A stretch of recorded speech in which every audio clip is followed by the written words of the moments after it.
just for you. All right, so if you could please help me welcome Corey to the stage.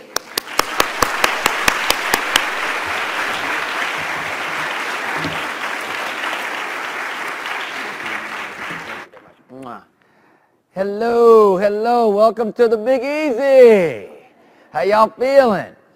Good. Okay, these lights are bright. I can see one person. All right, two things about that video. Number one, I'm not with that lady anymore, okay? All right, it's over. She's a great lady, great lady, great lady. And, and that guy that you heard singing at the very end, he was like, "Be my girl." Did anybody recognize him? Okay, that guy was on the streets of New Orleans homeless.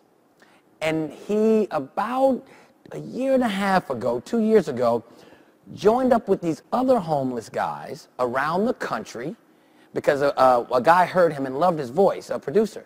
And they made a group called Artists for Change. Get it? Artists for Change. They're homeless.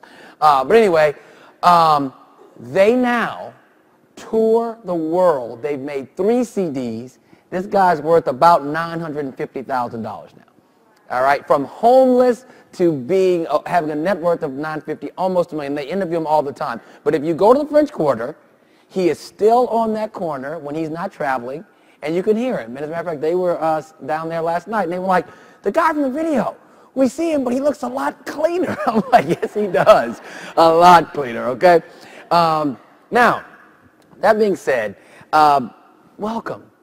Just to give you guys some backdrop on this hotel. Isn't it nice? Super nice, huh?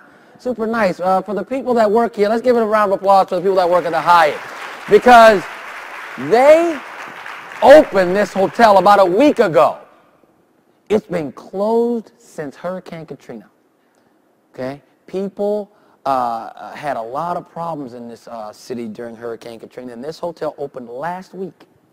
Now, when you think about the way, it's been 6 years, and it took about almost $300 million and a lot of blood, sweat, and tears to get this place open. So I really, really want to thank everyone for coming here today and knowing that when you walk around here, I've been walking around this place for about 6 years, and this place has been dilapidated. In the last 2 years, they put this thing together. So thank you guys that work here. I feel like this site is so nice. I feel like I would say, the envelope, please, and the Oscar goes to. I mean, it's really nice. You guys get a lot of good stuff. When I was a scholar, we didn't have stuff like this. We also, when I was a scholar, we didn't have the internet. Thank goodness for Al Gore, right? I appreciate that. Anyway, well, what about you? You got a scholarship. Give it up. Yeah. You got a scholarship. A lot of people don't understand. This scholarship, it pays for stuff. I mean, really pays for stuff. And all your friends are going to be like 200 grand in debt. You're going to be like, la ta ta, ha ha, not me. Plus, I get a little money on the side. It's all good, right? Congratulations. I remember when I got that letter. I remember it, and I was like, oh, hell no, I got a scholarship. I mean, it was something to me, you know? And so now you don't have to worry about that debt. But what does that mean to you? You don't have to worry about that debt. That means when you come out, you don't have to be so concerned about the money that you're going to make. Now, don't get me wrong. You're going to be a nurse, midwife, a physician, a dentist, you know, physician assistant, whatever. And by the way, physician assistants out there, I think we should change the name to physician associates. Can I get a little amen on that? All right. Because my PA, and I don't possess a PA, the PA that works with me is my associate. You know what I mean? I assist him a lot of times, all right? So it is what it is. But just remember that you have an obligation. Now, I also remember when I got that letter, I didn't think about, whoa, 8 years from now, I'm going to have to do something. Remember that, okay? Because they're not going anywhere. I'm not going anywhere. We will hold you to your commitment. And the reason why we will hold you is because you're going to hold yourself to that commitment. You wouldn't be in this room if you didn't know that people need you. Every day, they need you.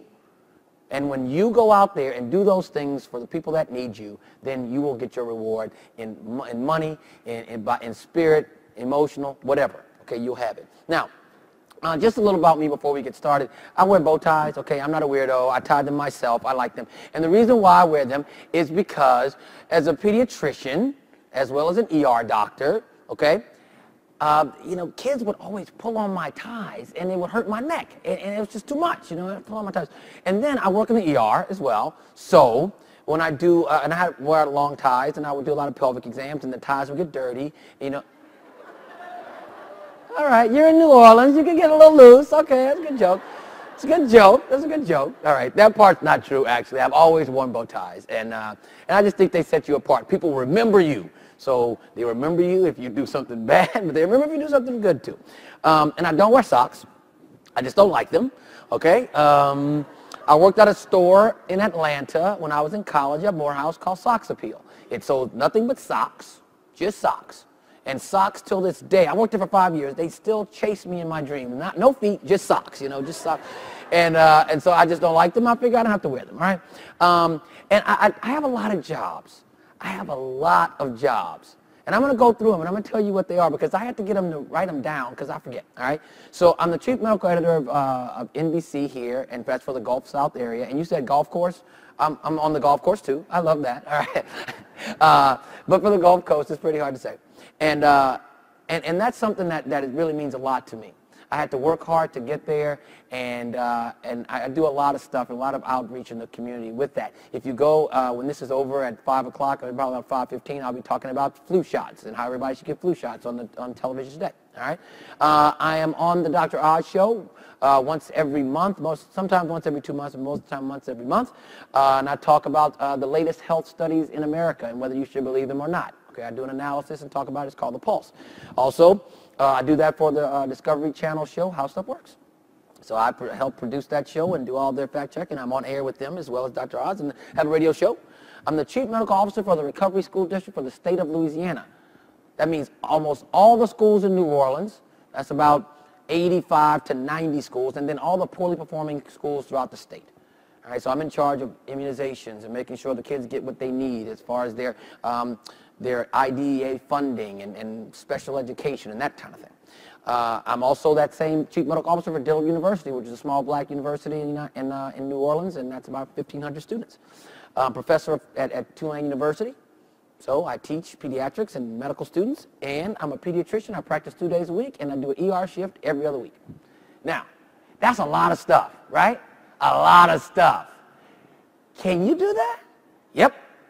You sure can. It's not that difficult. It's not that difficult. And the reason why you can do it is because now you bleed blue and gold, right? You bleed blue and gold. The National Service Corps is a part of you. And every year that you're in this thing, you're going to start feeling more and more attached to it because you've got to. Because it's your responsibility to carry this torch. You know, I used to have a lot of hair. I don't have as much anymore, so I need somebody with a lot of hair to do it. Okay, we're getting older up here, and we need people to come behind us and do what we need them to do. All right? Now, that being said, I'll give you my life in a nutshell. My life in a nutshell. I'll read it. My life has been a conglomeration of interesting events configured within the margins of nanoseconds, millimeters, and degrees. Very small increments of luck, skill, and timing have gotten me to where I am today. If you don't show up and go the extra mile, then nothing really great is going to happen to you. Good things might, but not great things. You know, you've got to remember that extra piece, that extra thing that other people don't want to do, you need to do it. When you're in school and you're like, you know what? Okay, what are we thinking about here? The brachial plexus. The brachial plexus. Oh, I got trunks and cords and blah, blah. Learn it. Just learn it. Because one day, what's going to happen is you're going to be somewhere in the ER, and then somebody's going to have a laceration to the axilla. And you're going to say, I don't know what his deficit's going to be. You got to learn it, dude. You got to learn it. There's no way around it, okay? You've got to do these things. You've got to do it well. There's no way around it. So, the journey of Salmon Poe. Anybody know who that guy is on the right? On your right? Yeah. His name is Poe. Now, anybody have like little kids? You see Kung Fu Panda. All right, he's a bear. I'm Dr. A Bear. That makes sense, right? Okay, you can laugh. That's okay. That's good. All right. So, Salmon Poe. What does a salmon do? A salmon swims upstream against the current. Because a lot of times in your professions, you are going to have people that don't think like you think. You're thinking about how you can keep a clinic open. You're going to be thinking about how you can serve your fellow man. They're going to be thinking about how I can make a BMW payment. That's real. Because everything you've chosen to do, everything makes money. And money kind of makes this thing go around. But you can't always be thinking about that. And we're going to go over it, okay? Now, Po is in Kung Fu Panda. And what he realized is that he didn't have a lot of confidence. He didn't have a lot of confidence. And what he realized, that people would just throw bombs at him and they would knock him down. But he realized that when he had confidence and they threw those bombs at him, he could catch those bombs. They wouldn't knock him down. And if he threw them back, it would be at twice the velocity and he could knock them down and knock 2 people down. But only when he had confidence. Only when he had confidence. So what you need to learn in these few days while you're here is that you are the best and the brightest. You need to know that you can do anything. You can reach any goal. You are confident. When you look in the mirror, don't think, oh, I'll never be able to do that. You say, if another human being has done it, then it can be done by me. That's what we need. We need people that are going to knock down those walls, because those walls are there. All right? Now, when you look at someone like a concept of Salmon Po, some of my family members call me that because I sometimes am a little bit rough. I'm kind of like a velvet brick. You know what a velvet brick is? You know, it's kind of like really soft on the outside, but it's hard as hell on the inside, you know. I'm a nice guy, but I take care of business. That's what you guys got to do. Be a very nice person. But people need to know you're taking care of business, and that's the business of the National Health Service Corps and your community. So, who is that? Is Paul Brown here? Paul? Okay, everybody look at Paul. Look back, see that guy waving? Look at his hair. This is actually a picture of Paul. No, I'm just kidding. This is me, all right? And I remember that picture so well because it lends to the cultural competency that you must have, all right? Now, that's an afro. That is a real afro. That was 1974. That's 1973, all right? And I remember like it was yesterday because I was going to school. My grandmother was walking me to school, and I was kind of a small kid, and I was a big-mouthed small kid. I would fight anybody at any time, still the same way, right? So I go to this new school, and she's walking me, and it's picture day. It's picture day. And she says to me, Corey, now look, you know it's picture day. You know how long it took me to get your hair even and smooth. Don't you go to that school and mess that hair up. And I'm like, okay, cool. That's no problem, no problem. So I get to school, and I see this kid. His name is Corey Phillips, all right? I'll never forget it because he friended me on Facebook or something. I hadn't seen him since I was like 5 years old, literally. And he said to me when I walked up, yeah, you're the new boy I heard about. Now, this is 5 years old. This is Baton Rouge, Louisiana. That's a little bit tough, right? You're the new boy I heard about. I bet you can't even play Superman. I said, what? Superman? Dude, I am Superman. He was like, what? You can't. So I had on a jacket. I took my jacket off. I snapped the collar. I threw the jacket behind me like a cape. And I just started, whoa, you know, just flying around, knocking people down, you know. And they were like, man, that dude plays Superman. Man, he's the man. And so with that being said at that point, what happened? I started to sweat, right? A lot of humidity. Hair started to look a little funny. So here comes the cultural competency part. I'm like, oh my goodness, my grandmother told me I should not mess my hair up. I gotta see what it looks like. And I looked at her and I was like, oh my goodness, it's messed up. So what did I do? All white school, you know what the lawn looks like. All white kids. And then there was this table right before you get to the guy. And what's on that table? Combs. Those little tiny black combs. And what did I do? I'm going to make it right. I'm going to make it right. Look at that head. Look at that head. If they had an afro pick, I would have been straight. But they didn't have that. All right? Cultural competency. When you deal with people, make sure you know where they are. Make sure you understand who they are, what they're about. I don't care if you're just, you know, you're a white guy in the middle of New Orleans. Learn who Lil Wayne is, you know. It's important. You know, if you are a black guy and you're in Nashville, Tennessee in medical school, learn about some Garth Brooks and, you know, learn about that stuff. It's important, okay? Whether you're in medical school, whether you're in dental school, whatever. Learn about your community now, because those skills that you know now and learn now, those are going to translate when you get to be out of school, okay? So what do we do here? Let's look at these concepts in the early years. Enlightenment, you're learning everything. Everything's new. Everything's new. Everything. You're independent. You got to learn to be self-sufficient when you're young. Multitasking, you got to be able to learn and do, you got to be able to do different things. You know, my wife till this day, you know, if I'm on the phone in the car, right, and she answers the phone and she's in the car, she's like, can you get off the phone? I'm on the phone. She cannot do two things at one time. I mean, she can't talk on the phone and hear me talking on the phone and understand what she's saying and listen to what the other people are saying. You got to be able to learn to not do, you got to be able to multitask, okay? That's what my life was learning about. And you got to be, you know, you have to aspire. You have to have aspirations. If you are a nurse practitioner, you need to aspire to be the queen and king of nurse practitioners. I want to be the chairman of the board of the Nurse Practitioner Association. Now, if you end up, like, you know, at certain points, you say, well, you know, I thought about doing that. Now I know what that's about. I don't want to do it. That's fine. But always get to the point where you can be able to do it, all right? And you have to be inspirational. Inspire people to do things. When people walk away from you say, I want to do this health fair. At Meharry, when I went to college, we used to do a thing called Community Day. And every year, Community Day was a big thing. It was awesome for us. And when people didn't want to do it, I'm like, why do you not want to do this? You're going to help your community. But by the time they finished talking to me, they wanted to do it every 6 months because I inspired them. When they walked away, they're like, man, I want to help that dude. When people walk away from you, they need to feel inspired by what you are trying to do. Because if you can inspire people, then you can change the world. So the anecdotes to live by, for each one of these sections of my life, I'm going to give you some tips. The first one is appearance versus reality. All right? I grew up in Baton Rouge, Louisiana. All right? My mother was an FBI agent. She was a single mother, had 3 kids. My brother has a triple master's from MIT. My sister has a PhD from Harvard. Okay? Now, when you say, wow, that's kind of a big deal from a single mother in a little part of Baton Rouge, but we actually did okay. But I lived 2 lives, okay? I lived in the suburbs, but my grandmother lived in the hood. We owned the store in the hood, but she lived in the hood.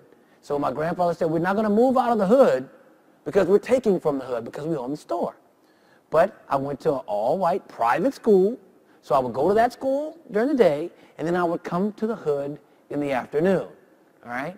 So I had to have a little swagger about myself because I didn't want to, you know, look like, oh, you don't know anything, you can't do this, you can't do that, you're just some kind of kid that goes to the suburbs and has a silver spoon in his mouth. So it taught me to really speak 2 languages. I'll give you an interesting story. We used to, there was a family that moved into the neighborhood, to the hood neighborhood, all right? And so they saw myself and my sister getting off the bus every day. And they were new, so they didn't really know anybody. So the parents invited us to their home right when we got off the bus to get something to eat.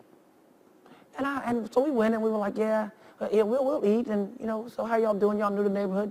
And they said, yeah, we noticed that you guys wear the same clothes every day, so we weren't sure if you had food.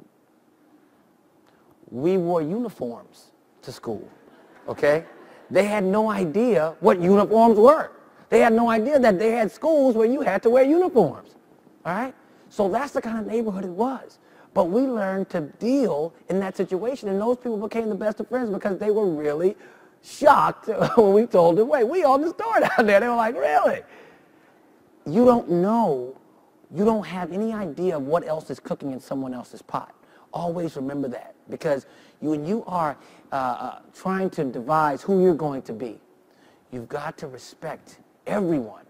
Cultural competency. You've got to make sure that you understand where they're going and where they've come from. I was never in a classroom with black people until I got to college. I wasn't in a classroom with a black person, teacher or student, until I got to Morehouse College in Atlanta, Georgia. What a culture shock. I was in a classroom with all black people, all black teachers. It was interesting. And the reason why is because I had never really met a black PhD person before. So I had to really change my outlook on what I thought about. How did I think things are supposed to go? It was awesome. It was awesome. So when you look at at college is party with a purpose, right? Nobody had more fun in college than me. That's why I can't leave New Orleans now. I like to have fun.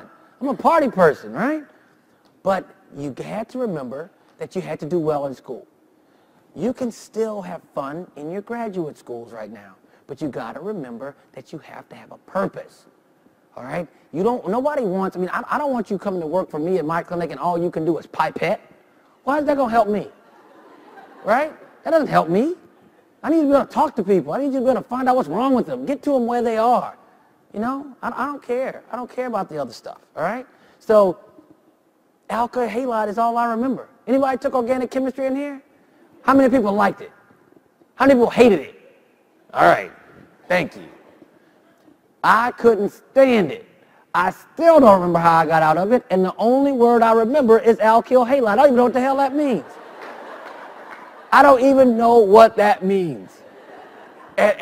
My sister-in-law was studying for the MCAT, and she was like, oh, I need some help with organic chemistry. I was like, no, you don't. Not from me.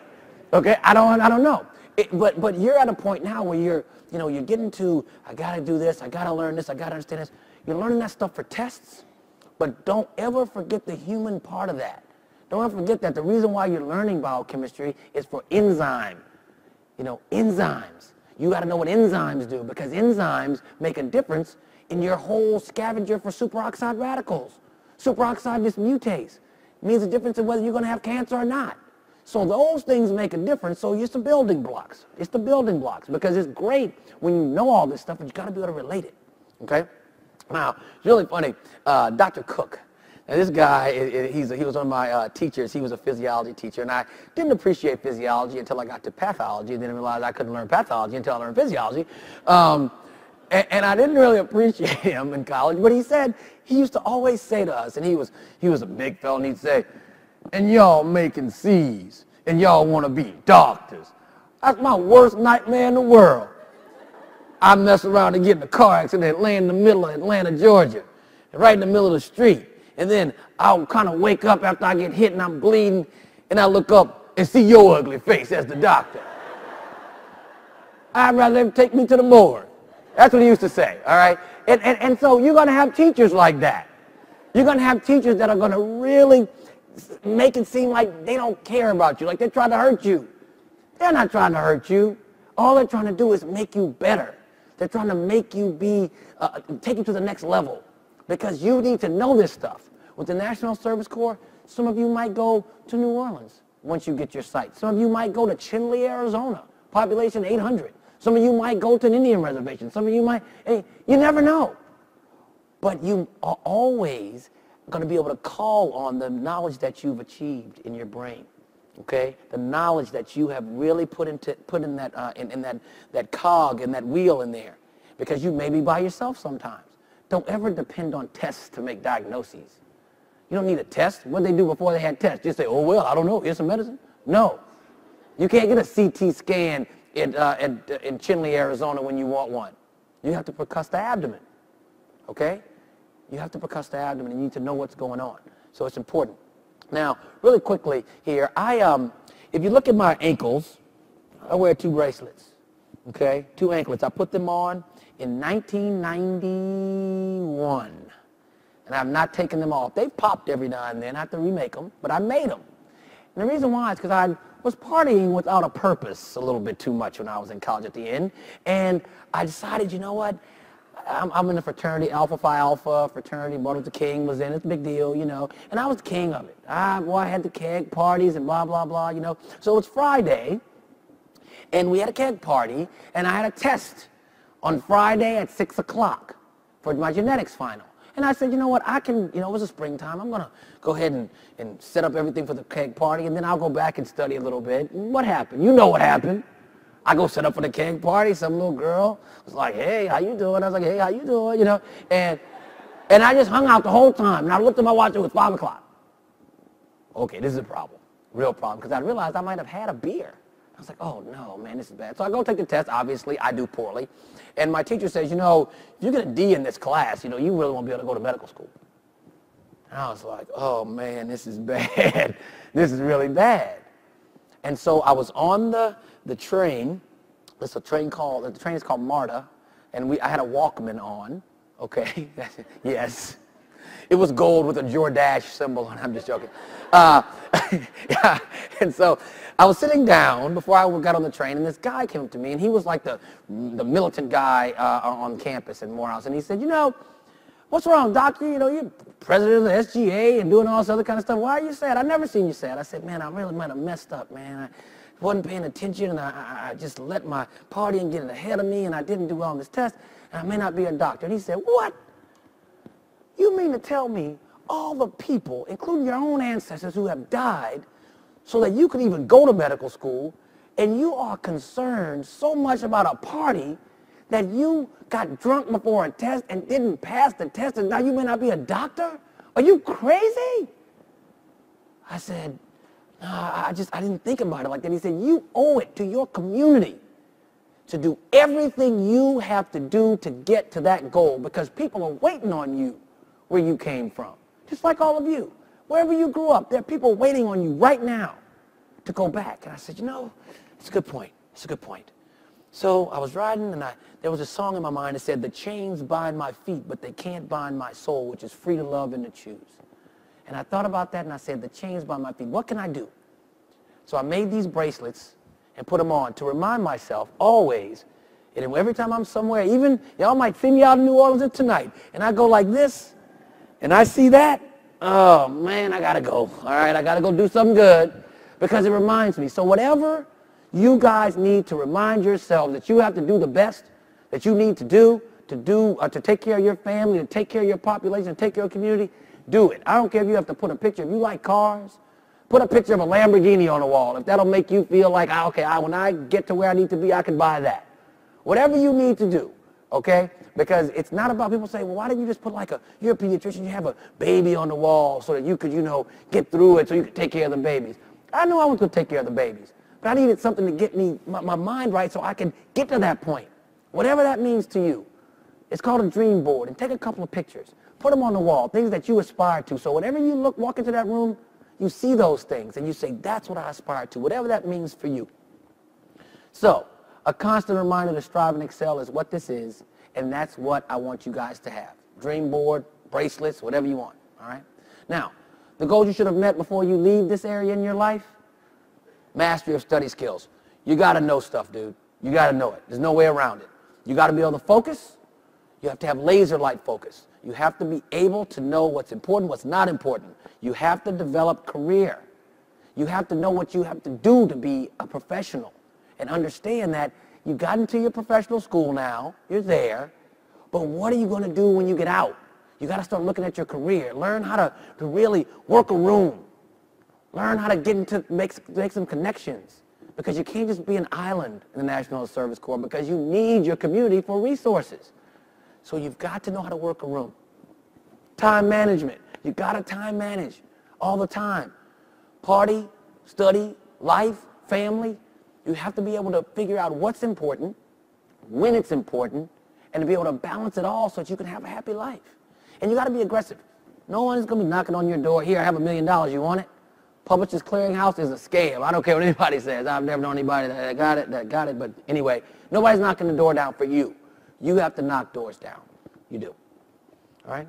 Med school years. Here are all my IDs. I trained at Metro Nashville General Hospital, the VA Hospital. I was a med student at Blancheville Army Community Hospital. I was a med student at Delta Health Center in Mound Bayou, Mississippi. I was in medical school all over, because they said, if you want to do a rotation some other place, you can. Just let us know. And I said, I'm signing up. I want to learn as much as I can about as many populations as I can, because I don't know where I'm going to go. I don't know what I want to do. But I do know that I want to be prepared. So what do you need to defining concepts for this? Understanding. You're going to start seeing patients at this point where you are now. You have to have understanding. You have to be empathetic. You have to, once again, continue focus and persevere, because you're going to have doctors. You're going to have people that are at you all the time saying you're not going to make it. A lot of professors are very supportive, but a lot of them are saying, you know what? We're going to try to weed you out. because they really want you there, but they don't know how to be touchy-feely enough. All right? So you're going to do that, but you have to have self-reflection as well. Who are you? What does that mean when you look in the mirror? What do you stand for? If you don't stand for something, you'll fall for anything. Remember that? Make sure. And consensus building. The people around you. Make sure that you're hanging around people that are positive. Make sure you're hanging around people that are doing great things. If you're from the hood and people still drinking wine on the corner, don't hang out with them anymore, because what are you going to be doing? Drinking wine on the corner. All right? I'm making an extreme one, but let's not go as far. You're in medical school, you're in dental school, and you know they have the people in medical and dental school that actually are doing well. Then they have the people that are not. All right? Hang around with people that are doing positive things. Don't hang around with people where every time the tests come back, they're like, oh, well, I guess I'll go get something to drink. No, don't hang around those people. You need to hang around people that are doing well, all right? And listen, this is for the first time in your life, you're really going to have to listen, all right? And you're in professional school, you got to listen, because people are saying a lot of stuff to you, and most of the time you're talking just as fast as they are. You have to stop and you have to listen. So, in my life, I was so happy I got in. I was like, whoa, man, I got into school. I'm the man. And it's so funny because, I got accepted into 3 schools. I got accepted to Morehouse. I definitely didn't want to go to medical school at Morehouse. Why? Because I went to Morehouse undergrad, so I knew way too many drinking buddies, right, that were going to be right there with me. No, I don't want to go there, all right? Even though it's a great school, our Surgeon General went to Morehouse School of Medicine.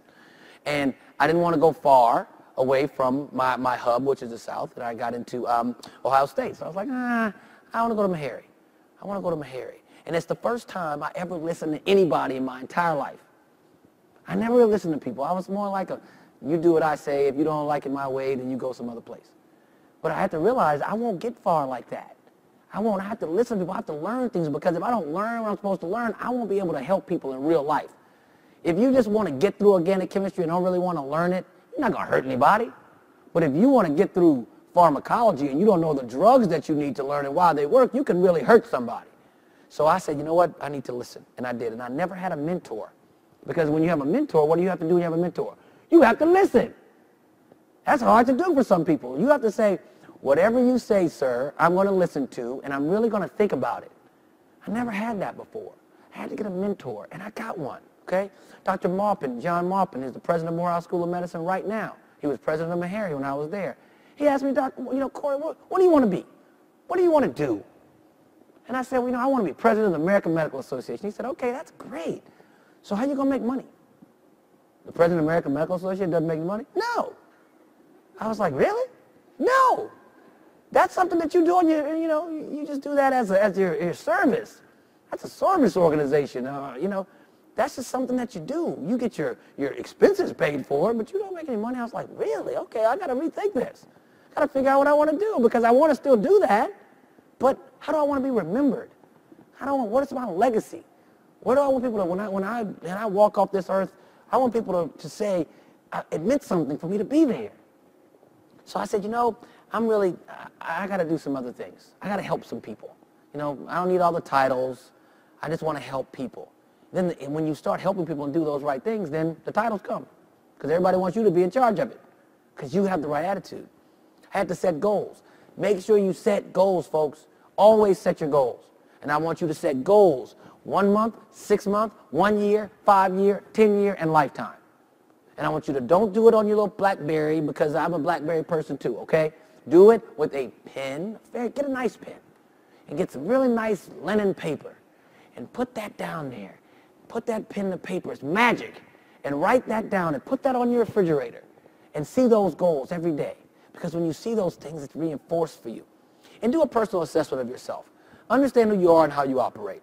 Okay? And make sure you know how you work with other people more than anything else. When I'm trying to hire someone, when I'm trying to get someone to come into my professional school, when I'm trying to do all these things, grades are okay. Grades are important. I don't want you to have a 2.5. I need you to have like 3.3. I would take a 3.3 person whose letters of recommendation say the following: works well with others, shows up on time, aggressive, energetic, as opposed to a 4.0 person that says very smart. I don't need smart. You'll realize once you get out of school, there are a lot of people that got out of school that are not smart. Okay, you'll realize that. You probably sit next to some of them when you're at school, all right? It's not about being smart when you have a job, okay? It's about being there, showing up, working hard, and being smart enough. Smart enough, okay? So just know that you have to learn how to work with people. You know, if everybody in your class right now at your school thinks you're a jerk, you know who you are, okay? Then you got to change that. It can't be them if everybody thinks you're a jerk. Look in the mirror, okay? Look in the mirror.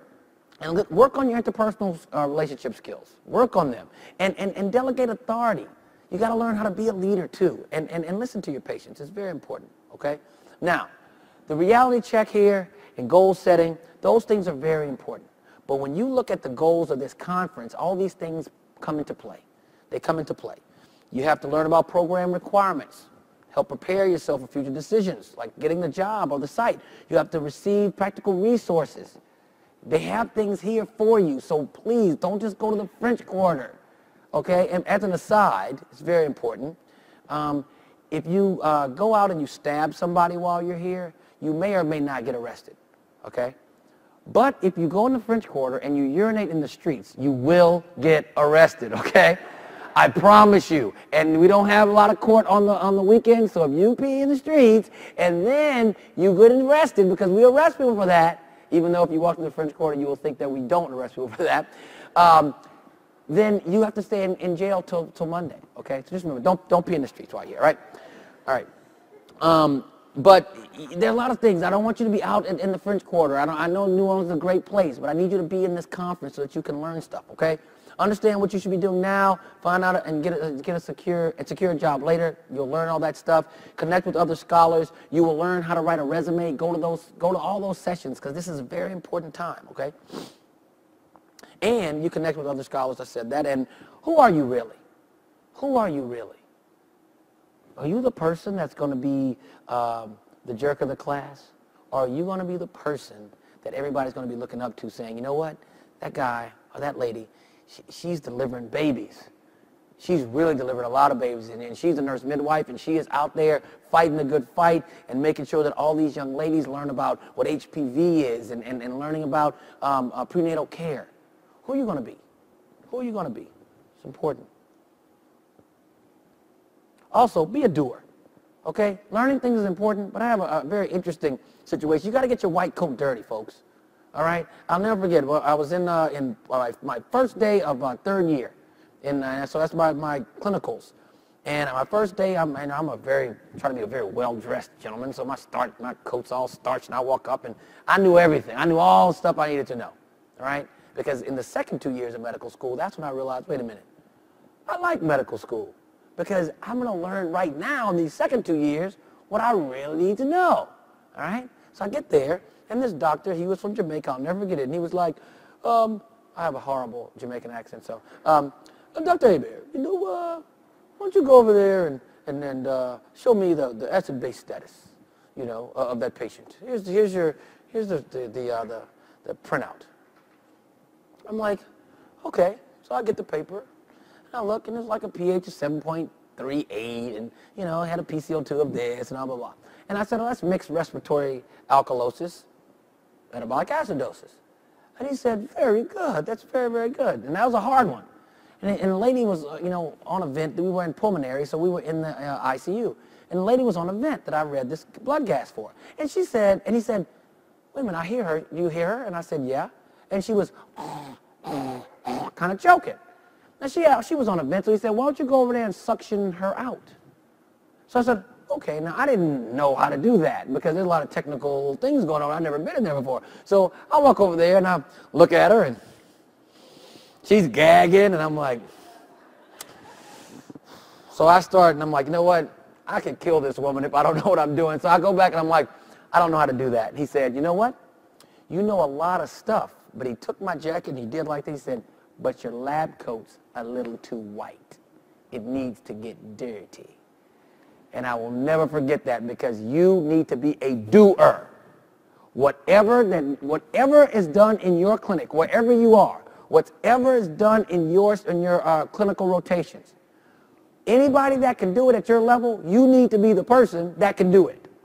Don't just learn stuff. It's just time for just learning is over. You need to be able to do stuff too. You got to be well-rounded, okay? So be a doer. Follow the road most traveled, okay? Use the career services at your school. Use them. Make sure that you talk to the people that can help you get to where you need to be. And use the search program. They have a lot of resources and a lot of places that would love to have you come as a student and figure out what's going on and see what you would like to do when you start doing your obligation. Okay, so use those services. Knowledge and trust are the most powerful tools, okay? Find a mentor. Trust your mentor. Dr. Marpin told me, I need you to do this, this, this. He said, when do you wake up in the morning? I said, about 7. He said, get up at 6. I'm like, oh, man, I didn't come to you for that, all right? He said, no, get up at 6. Whatever time you get up in the morning, wake up 1 hour earlier. Because what does that do? It gives you 7 hours a week to do something else. You want to start a health fair? Devote 7 hours a week to trying to get it together. You can do it. Wake up 1 hour early. I listened to those things. I finally listened in my life, and I did. And so when I got through, I made all A's in my rotations. I made no B. All A's, because I listened to what people told me to do, and I did it. And I didn't make all A's in the first years of medical school. As a matter of fact, I kind of struggled. You know, I made a C or 2. I made mostly A's and B's, but it was tough for me. But my second 2 years, I finally listened to people. You know, and you got to remember that. Goals you should have met: find a mentor. Before you leave your school, find a mentor. You got to find one, okay? Join an auxiliary professional society. So if you're, whatever discipline you're in, ADA, AMA, whatever, get involved at the student level, because those are the organizations now that are really making changes for the policy of medicine. And those things don't affect you now, you don't think, but they will affect you when you finish. So you need to be involved. You need to be visible, okay? Embrace the 10,000 hour equation. What is that? 10,000 hour equation is, if you want to be an expert at something, okay, there's a book called Tipping Point by Malcolm Gladwell. You should go get it. It's a very good book. You have to do 10,000 hours. 10,000 hours of that, and you will be an expert. All right? That's a lot of hours. It's a lot of hours. And take inventory of what makes you tick. Okay? It's very important. Do it by the book, but you be the author of the book. That's what I say. All right? So, residency. Man, look at that little kid. I remember that. That kid now is 5'10", 180-pound midfielder, center midfielder for his soccer team, and he'll probably be going to college on a soccer scholarship. He's at a boarding school now. He's doing great. And I just remember it like it was yesterday. So don't forget your family. Get your family involved. My son, till this day, he thinks that it's normal for people to go to a soup kitchen the morning of Thanksgiving. He thinks everybody does that. Because the morning of Thanksgiving, we go to a soup kitchen and we serve other people. He thought it was normal when every Christmas, before he got his toys, we went through the toys he had, he picked all the ones that he didn't use, and then we took those to a homeless shelter before we opened the new ones. He thinks that's normal, okay? So what are the work ethics of this? Obviously, when you're in residency, or at the beginnings of your first part, when you finish your school, stamina. A lot of hours, folks. It's a lot of hours. You can do it. You can get through it, okay? A lot of hours. Work ethic. You got to have a work ethic. You cannot be immoral in what you do. You have to have ethics, because it's easy to fudge data. You can't do that. You have to be empathetic. You start seeing patients now, and when you sign on that dotted line when you finish school, that means something. When you were in school, somebody else took the heat. Now, you take the heat. Patient-centered approaches, you got to remember this is a team. You're going to be in a multidisciplinary team. So it's a team. You have to be respectful of all disciplines. You can't do anything without the dentist. The dentist can't do anything without the nurse practitioner. We all work together, and you have to respect that. Teamwork is very important, and you have to have your confidence, because there are going to be people, you thought you didn't have a lot of confidence when you were in medical school or you're in dental school. You wait till you actually have those letters behind your name and see how many people that have those same letters try to kick you in the teeth every day. So you have to be confident in what you know, but you can't be confident unless you know it, okay? When in doubt, think. You know it. You will have known it if you follow what I'm telling you. But when in doubt, don't freak out. Just think, okay? And never worry alone. As an attending physician, if my intern is worried, I'm doubly worried, okay? So never worry alone. If you are someplace and you don't know what you're doing, call somebody else to help you, because it really can cause a lot of problems if you don't know what you're doing and you do something bad. Anecdotes to live by in this section. It's very important. If you're not first, you're last. Now, that's not really true. Did y'all ever see that movie Talladega Nights with Ricky Bobby? It's actually a funny movie, but he said his whole life, his dad always told him, Ricky, if you're not first, you're last. And he lived that, so he was always trying to be first. And then when he finally got to be a man, he asked his dad, what was up with that? He said, Ricky, when I told you that, I was high. That's not true. You can be second, third, fourth, hell, even fifth, all right? It's important that you think if you're not first, you're last. But you got to remember, you're not always going to be first, all right? And don't try to just strive for being first. Just strive at being best. Strive to be best, because that's not always first, all right? And because when I applied for medical school, applied for residency, I wanted to go to Baylor College of Medicine for pediatric residency. Best one in the country, blah, blah, blah, 36 interns, blah, blah, blah, right? And I didn't get it. They told me I was going to get it, didn't get it. Opened that piece of paper, didn't get it. I was hot, you hear me? And, but I got my second choice, which was Tulane. And I wanted to come home anyway. It was very, very important for me because I wanted to get back to a place where it was just, New Orleans was the murder capital of the world. I wanted to be here. And I got here. It was an awesome time. People say it's still the murder capital of the world. No, it was. And I got back, all right? And if I'd gone to Baylor, I would never have gotten to where I am right now because it was too big. I couldn't do the things. I was president of the resident section for the American Academy of Pediatrics when I was a resident over the entire country because it was a medium-sized program, and that works best for me. So I always pick what works best for you. And it was stressful. It was stressful because I finally had a real job. It was a real job. I mean, you know, I'd never had something where I had to be there and it made a real difference. You know, I was a bartender, I was a waiter, I worked in a beauty salon, I did all kinds of stuff, and I still would love to be a bartender. I do it sometimes just for fun. But it's one of my favorite things. But this was the first time that I had to work with people in residency that I cared, and they were lazy. They didn't care. I had residents that would pick certain weekends off so it would guarantee them that they would only be on call 9 nights as opposed to 10. Things like that. They were lazy. And that was difficult for me because when I was in medical school, you know, we're paying you to teach us stuff. But when you're in residency, that's a job. So somebody's paying you to do stuff as opposed to you paying them for instruction. So it's important, okay? And I'll never forget, it was like, you know, one of the ladies got pregnant. And I heard all the guys saying, damn, she got pregnant. She's messing up the schedule, man. We should put oral contraceptives in all the water of all the ladies so nobody gets pregnant. Because it makes me have to work harder. People used to say that. That's real. All right? It's bad. And I'll never get here, et tu, boo-boo. One of the worst things ever. You guys remember that et tu, Brute, when, you know, and Julius Caesar, when it's, and you, Brutus? My poor son, he was 3 years old. I was towards the end of residency, and I asked him one day, you know, Joseph, boo-boo, because I call him boo-boo till this day, you know. I was like, what do you want to be when you grow up? Well, Daddy, I know what I don't want to be. What, Joseph? I don't want to be a doctor. Why? Because doctors spend more time with the kids at the hospital than they do with their own babies.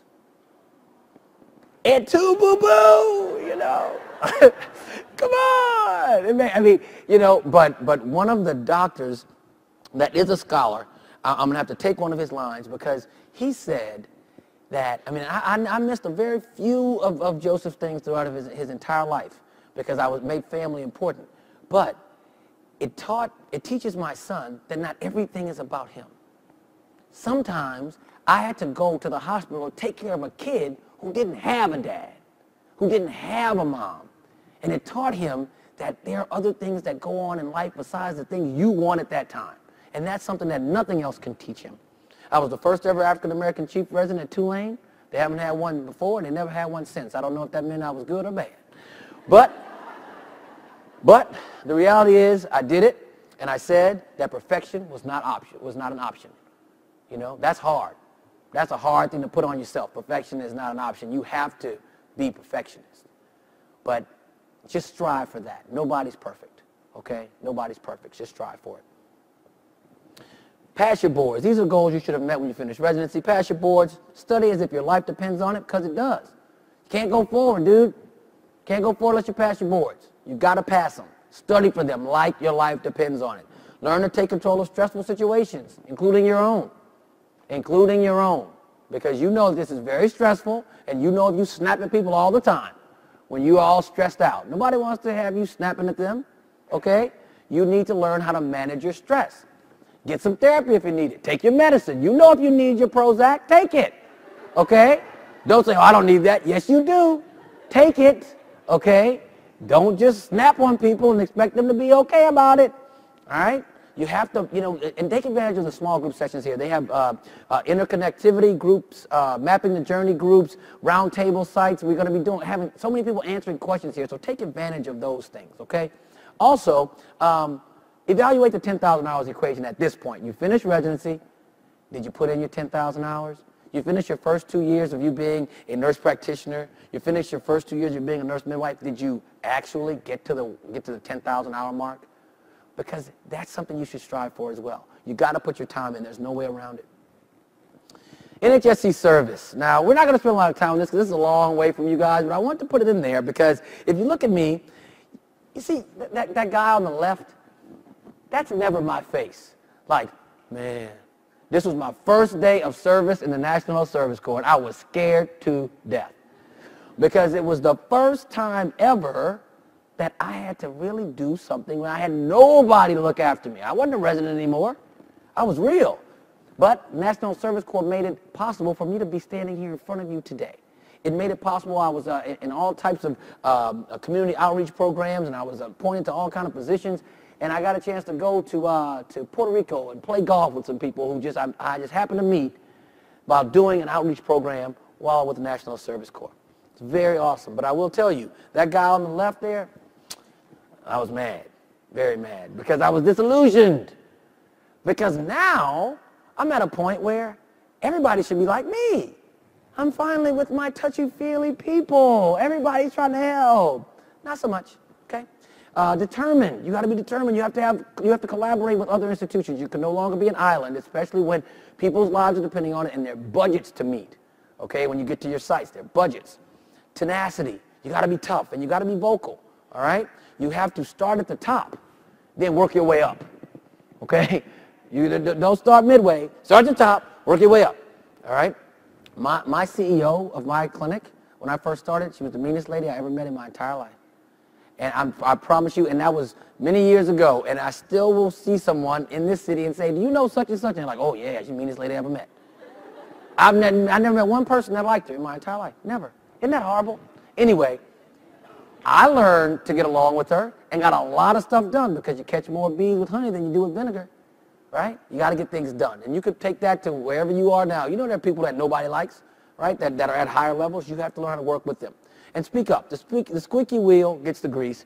And that just simply means begin at one level higher. If somebody tells you no, go to the next person higher. Because everything can change with the stroke of the right person's pen, right? A person is about to be executed in the United States, and if the right person signs that thing, not only will it not be executed, he won't even have a criminal record, right? That's the way the president can pardon somebody. So you got to think about it like that. Somebody tells you no, say no. You're not the right person to talk to then if you're telling me no, because you think about it. Just start thinking about it when you're like when you start having problems with your Sprint phone or your Verizon phone, and you call and they say no. Just say no. I'm not talking to you. But I'm leaving if you don't do what I ask you to do. I need to talk to somebody higher level of support. Think about it like that because you have to get out there and you have to fight when these things happen. Now, when this is the first time I encountered poor people, real poor people, where I had to take care of them. When I did my National Service Corps, it was really scary because I knew that was very important to the people. Every decision I made could mean the difference between somebody eating, somebody living or dying. And it's the first time I had to question what I was going to do with my life. Most of you in this room, somebody told you where to go to kindergarten, they told you where to go to grade school, they told you where to go to middle school, high school, they told you where to go to college, then you went to medical school or whatever professional school, then if you went to medical school, you went to residency or whatever. When you start doing this will be the first time in your life that you could say, I want to do something else. It's the first time when you can actually say you want to do something that's not prescribed for you. That's scary too. It was the first time in my life where I could say, now what? When I finish this, what am I going to do? Okay? So it's just one of those problems that you have to start to prepare for now. And I also have to deal with the hierarchy of administration. Okay? The hierarchy of administration is really, really hard, really tough because it's bureaucracy, you know? Bureaucracy is a challenge to be conquered with a righteous attitude, a tolerance for egos, and a bulldozer when necessary. Because sometimes people don't want to hear what you have to say, and if you know these people are not going to be able to get their, they're not going to do their health care because your administrator won't give you the money, you need to find the money. You need to make it happen, and you can do it with anything like that. The goal you should have met before you left here, be active in your professional society. You've been a member of it since you've been in school. Now, 7 years later, be active in it. Be a pillar in your community. Make sure when everybody thinks about things, about health, they're calling you. They're calling you. I don't care what you do. They need to be calling you because you're the person that has boots on the ground taking care of the people every day. And be prepared to stay put. I came to New Orleans and I'm not leaving because I love this place. People love me here because I do what I'm supposed to do to take care of them. I'm on Dr. Oz and traveling to New York, and people are like, when are you leaving? When are you moving? Nope, not moving. I'm trying to bring stuff here because people need me here, okay? So you think about that, okay? Do whatever they tell you to do. Meet all of your NHSC obligations. When you move, let them know because they'll find you, okay? You don't want them to have to find you. Just let them know, okay? Because what's going to happen is that then they get a little antsy because, you know, we need to know where you are because there are things that we can give to you throughout your time that can really help you. All right? So don't think that they're just on you because they gave you money and now they're looking for you. No. We want to help you. And I'm open to helping you. And so is everybody that you'll meet at this conference. Present and beyond, folks, that's me. You know, it's me and my wife. And we have a lot of fun now. We travel a lot. We do a lot of great things. All of those things because I did what I was supposed to do. I built my house appropriately. My house has a great foundation. The walls are good. And when you have a good foundation, your house is steady. Your house is stable. And that's where you are, building your foundation right now. All right? If you look at the bottom, this is in New Orleans, this is when you know that you've made it.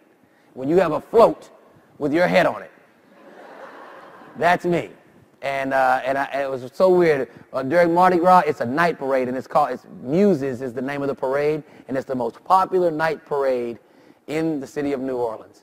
And I'm sitting there, and they told me, Doc, you're going to be, you just make sure you're at the parade. Make sure you're at the parade. So I'm sitting there, and when this thing starts rolling down the street, dude, I started crying because I knew I'm a New Orleanian now for real, right? Half the people thought it was President Obama, so... But it was okay because it was named Dr. Know-It-All because I tend to come off like a know-it-all, but I'm not, all right? I'm not. I'm real. I listen now. I listen, all right? So you have to be entrepreneurial now, folks. I want to look at my time. Oh, we got time. Entrepreneurial, okay? When you finished all these other things, you got to think about what else can you bring to a community? What businesses can you start? You have to continue to be inspirational. Be mildly impatient. When people are kind of lollygagging, let's go. Come on, come on, come on, come on. Let's make it happen. Come on, come on. Don't tell me no. Let's go. All right? Be perfectionist as much as you can. Don't make yourself, don't get an ulcer. Just do what you need to do. But be peaceful. Be peaceful. Because when I go to sleep every night, I'm not worried about anything. I'm just worried about the fact that it's cold in here. Or I need to go turn down the thermostat. I'm not worried about anything. I try to tell young kids all the time, especially young black males, I've been very successful in life. But I can go to sleep at night. If you want to go deal drugs, you know what? You can make a lot of money, but when you sleep at night, you're not very peaceful. So it's not about the money. It's about being peaceful at night when you lay down, okay? And it's also when I wake up in the morning, I feel energetic. And when I'm here taking care of things that the National Service Corps has given me my duties to do, it energizes me. When I see you, it energizes me. And I hope I'm energizing you because when you go back, you're going to be a different person, okay? Family first. Your family is not necessarily going to always understand what's going on, but at this point in your life, you got to start feeling like, I make sure I got to put my family first. Because when you're aging, you know who's going to be there for you, your family. And so always try to maintain those great family relationships. And personal assistants need apply. I have 3 personal assistants because I do a lot of stuff, all right? I didn't have them before, when I had to really turn the screw down and do some things. But now, I have to have them because I have a lot of things going on. A lot of things going on. And stop trying to make money at this point. You know, when you are doing the things that you do, if you do the right thing, the money will come, okay? You want to be able to provide for your family. You don't need to be like the Wall Street guys that steal people money. They steal the money for a living, right? You just want to make enough money and do the things that you need to do. But if you do what you're supposed to do, the money will come, all right? Do your job so well that no one living, no one dead, and no one yet to be born will ever do it better. Think about that. Do your job so well that no one living, no one dead, no one yet to be born will ever be a better nurse practitioner than you. Live with that mantra, okay? Get that brass ring because that's what you deserve. And you started the Occupy movement, folks. You started it. You made sure that you have occupied that seat in your professional school so that you can go and help someone that really needs it, okay? So really don't ever think that you're not supposed to be there. And I want you to chart your own course, all right? Don't do what a lot of people just tell you to do all the time. Chart your own course. When you get to a level of age like I am, I have to be a visionary. I have to be a visionary. I just accepted the position of CEO of Black Health Television. It's a startup company. And I'm trying to be a visionary so that a legacy can be left. And stop and smell the roses. Give your money to charities, but more important, give your time to charities. When you're at your level now, always volunteer. And when you get to your level, when you've finished all your training, always give back. Write those checks and give that time because it's invaluable. Establish a foundation. If you happen to invent something that no nurse practitioner has ever done in her entire life, and you invent it and you make $1 trillion, establish a foundation and give back to your institutions, the institutions that are making it possible for you to get your degree right now. There'll be people behind you, and you have to do what you need to do, always. Now, I don't know what to expect.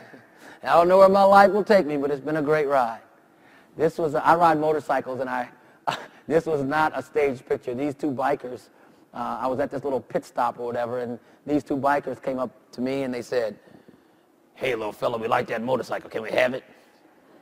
And right when they said that, they snapped the picture. I was like, oh no, these dudes are going to take my motorcycle. But it's been a great ride. I loved it. I had a great time. And all roads lead to one place. When I was 19, and I was in 1992, I said, you know what? I got this scholarship.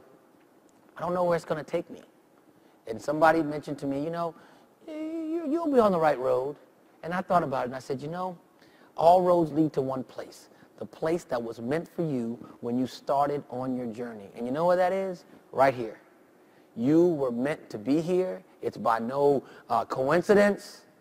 You've been given that Adonis DNA, okay? You've been given the mindset to help others at all costs. And when you have that, your road is very, very narrow. And it led you right here to New Orleans for this conference. So I want you to take advantage of all of that. I want you to make sure that you go to all the conferences, go all the workshops, and I want you to remember one thing, okay?